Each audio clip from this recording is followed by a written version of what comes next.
she has brought millions, I wouldn't be surprised if it's billions of eyes onto the W and onto women's sports. She is a Kobe Bryant, and that's how Diana was. That's how Sue was. Like, we've had these types of people, but this is just bigger because the media platform is bigger than it ever has been. I don't have an ego, so I'm able to just tell the truth. Like, if it was someone else, I'd be like, yeah, like Angel Reese, she's also brought millions of fans. You know what I mean? I think Caitlyn has brought way more, but I also think she has too. Like, I'm just not naive, and I might be blonde, but I'm not fucking dumb. People who say I'm a clout chaser, no, I'm just being honest about why the league is where it is at. Give the girls the flowers, like, give it to them. They deserve it. The truth is finally being exposed, this time by someone who's never been shy about speaking her mind. Sophie Cunningham has reached her breaking point after watching the WNBA continuously disrespect the very player who revived their league, and she's not staying silent anymore. What makes her defense of Caitlin Clark hit even harder isn't just the words themselves, it's the fact that they're coming from her, and that she's been standing up for Clark long before it was the popular thing to do. Cunningham, if it wasn't for Sophie Cunningham's podcast, I never would have had this eureka moment. Sophie Cunningham came to the Indiana Fever in the offseason. She's been taking full advantage of every opportunity she's gotten. An opportunity on the court, ballin'. An opportunity to protect Caitlin Clark, did that. Off the court, endorsement deals. Off the court, advertisers are falling in love with her. We got Colin Cowherd saying, hey, Sophie, you want your own podcast? Sophie Cunningham says, sure, I'll take my own podcast. And what has Sophie Cunningham been doing on this podcast? Letting us in on some secrets? Yeah, I love that.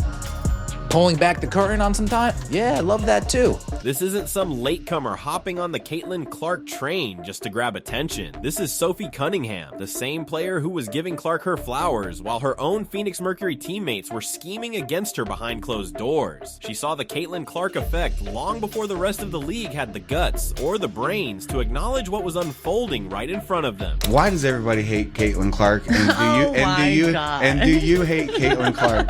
Come on, talk dude. to me. Absolutely not. I think that she's a gem.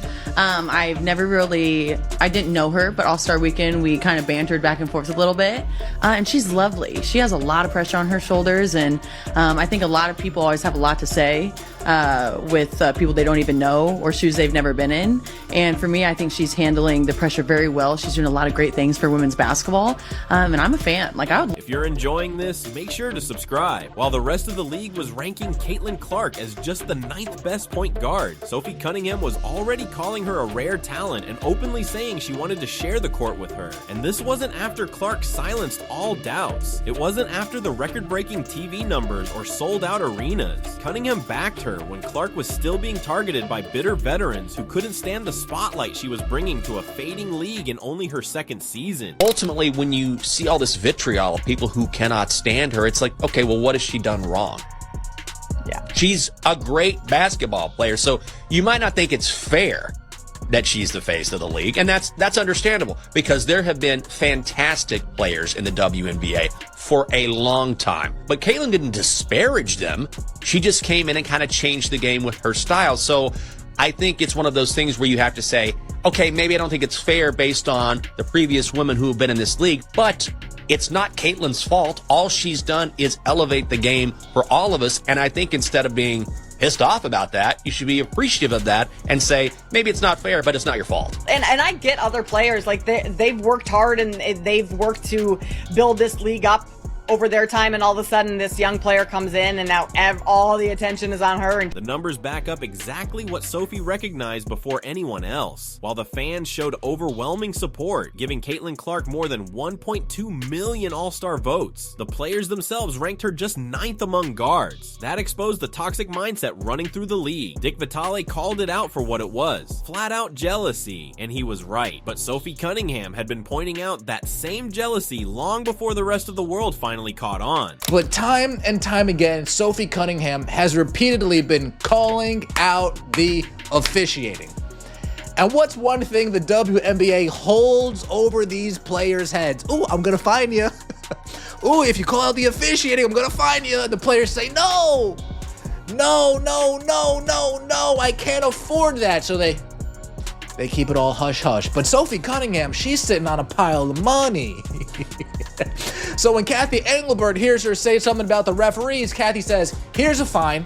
And Sophie says, okay, Here's payment. What sets Sophie apart from so many others in the league is simple. She gets the bigger picture. She knows business. She knows that when Caitlin Clark pulls in 2.7 million viewers for a single game, the most watched WNBA matchup in 25 years, you don't try to tear that down. You protect it. You elevate it. You build the future around it. Because this isn't just about basketball anymore. It's about the survival and growth of women's professional sports as a whole. So the Fever saw it coming. They went and got Sophie Cunningham, 6-year-old black belt.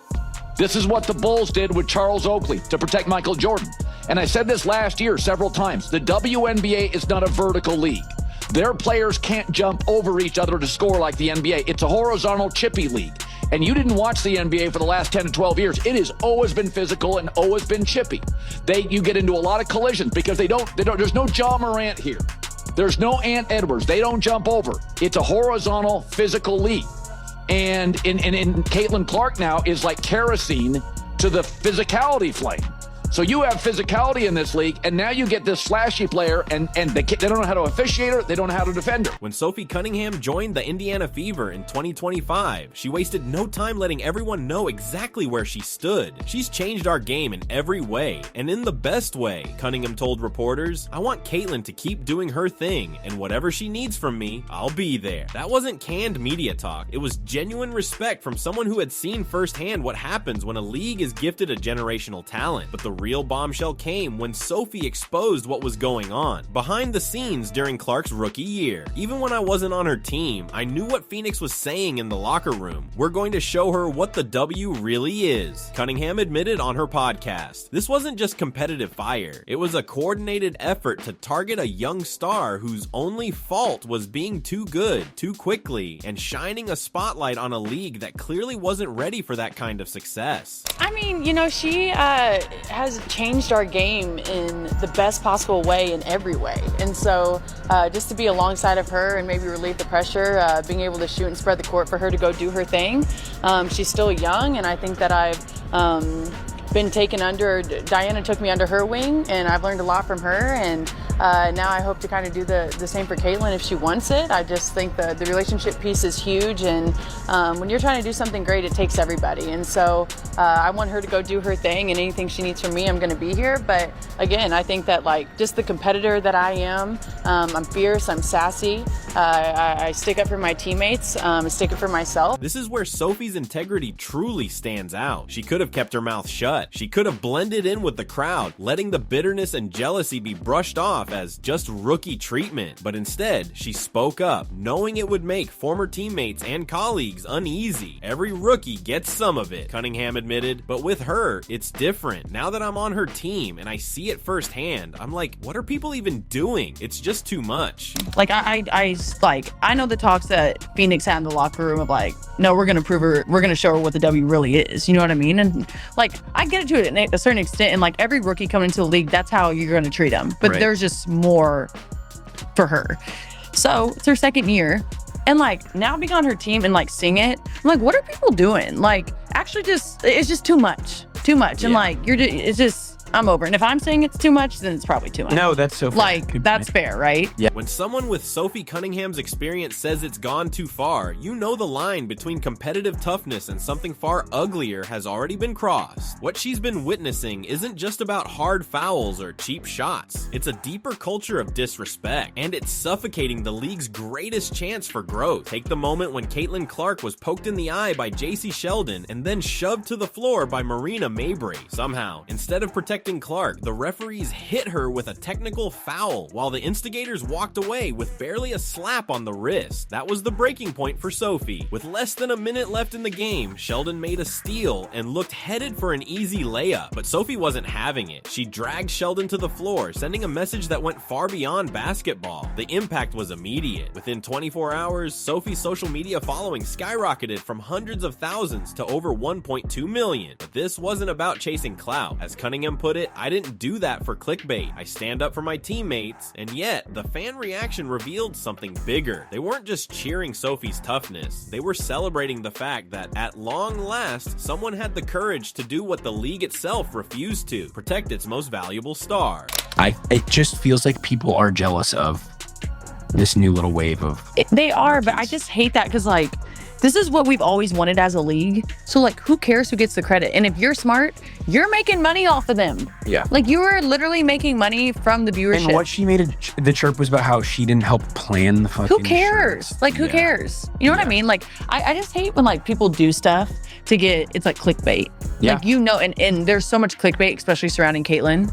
And so, like, it's just like, just be nice. Like, why can't people just be nice? Yeah. That's what I don't, coming from the girl who I was just saying we just drugged talked for 2 someone hours about down. how to fucking beat someone up. Just be nice. It's not that hard. The business side of Sophie Cunningham's stance can't be ignored. Caitlin Clark has generated more buzz, packed more arenas, and brought in more revenue than any player in women's basketball history. Her presence alone has transformed TV ratings. Indiana Fever games average 1.178 million viewers, compared to just 394,000 for the rest of the league. When teams can't fill seats without her, and when entire cities have to move games into bigger arenas just to handle the demand she brings, the smart move is clear. You protect that asset. But instead of celebrating the player carrying their league, the WNBA has done the opposite. They've allowed her to become a target. Rather than embracing their biggest star, they've fostered a culture of jealousy and hostility that risks sabotaging the very phenomenon capable of lifting the entire league to new heights. On her podcast, Sophie didn't hold back. It literally pisses me off when people say she's not the face of the league, she vented. Like,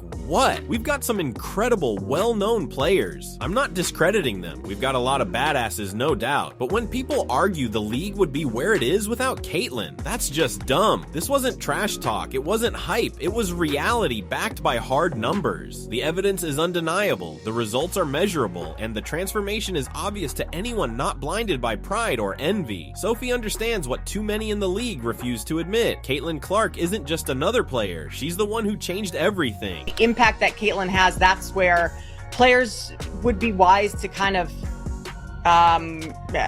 uplift Caitlyn even more, or try and catapult her, because it only does wonders for the league. Like, they are able to wear "pay me what you owe me" shirts because they're getting a new TV rights deal because of Caitlin Clark. So like, there's so many sides to this, but like, at the end of the day, it's what's best for the league, and it's what's best for these players individually if Caitlin Clark kind of continues to build. The contrast between Sophie Cunningham's mindset and the league's priorities exposes everything wrong with the WNBA today. While league leadership seems more concerned with optics and clinging to the status quo, Sophie has zeroed in on protecting and elevating the star who could reshape women's professional sports forever. Where many players chose petty targeting and coordinated harassment, Sophie positioned herself as a defender of talent and a voice for what's right. Even her former Phoenix Mercury head coach Nate Tibbetts praised her mentality. When you come into this league as a second-round pick, you've got to bring toughness and grit. She's embraced that, and it's worked. Sophie competes at a high level, but her value goes beyond toughness. It's her vision. She sees what the league could become if it stops sabotaging itself, and the market has noticed. After Sophie stood up for Caitlin Clark, endorsement deals rolled in almost immediately. Within days, her agency had secured partnerships with brands like Ring and others. She even launched a hit podcast and openly admitted that the new opportunities will surpass her $100,000 WNBA salary. The message is clear. The market rewards integrity and courage, while the league continues to reward mediocrity and envy. Not last week, a couple days ago, when Caitlin Clark got destroyed, her girl Sophie came to her defense, and this was the most beast mode thing that I've seen a woman do in WNBA history. I'm not for the violence, you know what I'm saying? But I am for you saying, if y'all want to get busy out here, we can get busy out here. And I know we got some clips of Sophie outside of basketball going to the game. So I just want to put the whole picture together, right? Good at basketball. She's fighting back for Caitlin Clark.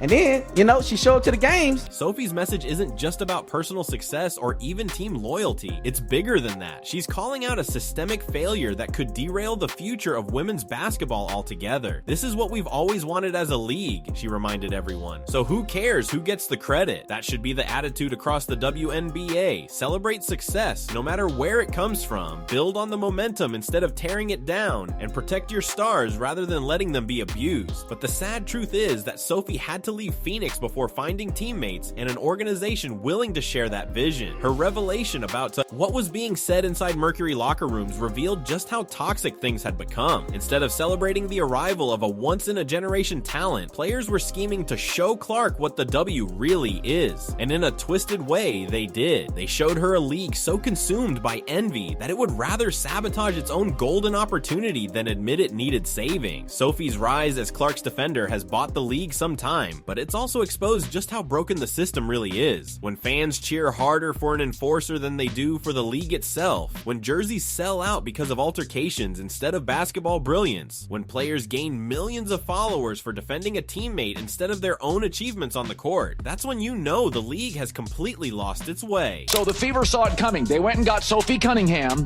6-year-old black belt. This is what the Bulls did with Charles Oakley to protect Michael Jordan. And I said this last year several times. The WNBA is not a vertical league. Their players can't jump over each other to score like the NBA. It's a horizontal chippy league.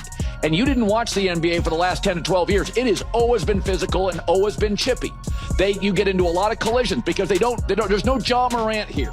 There's no Ant Edwards. They don't jump over. It's a horizontal physical league. And in Caitlin Clark now is like kerosene to the physicality flame.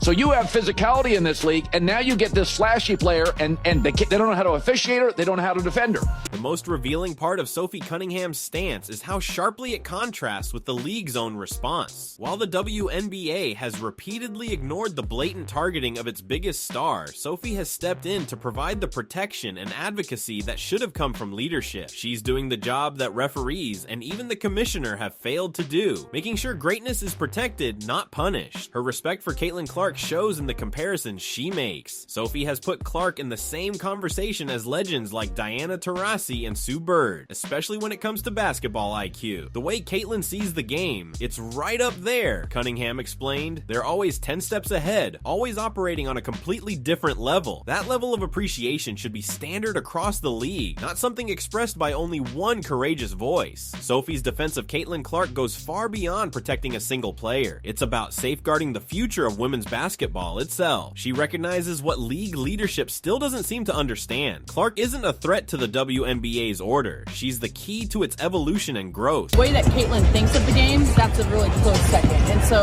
they're always 10 plays ahead of everyone. They're always on a different wavelength.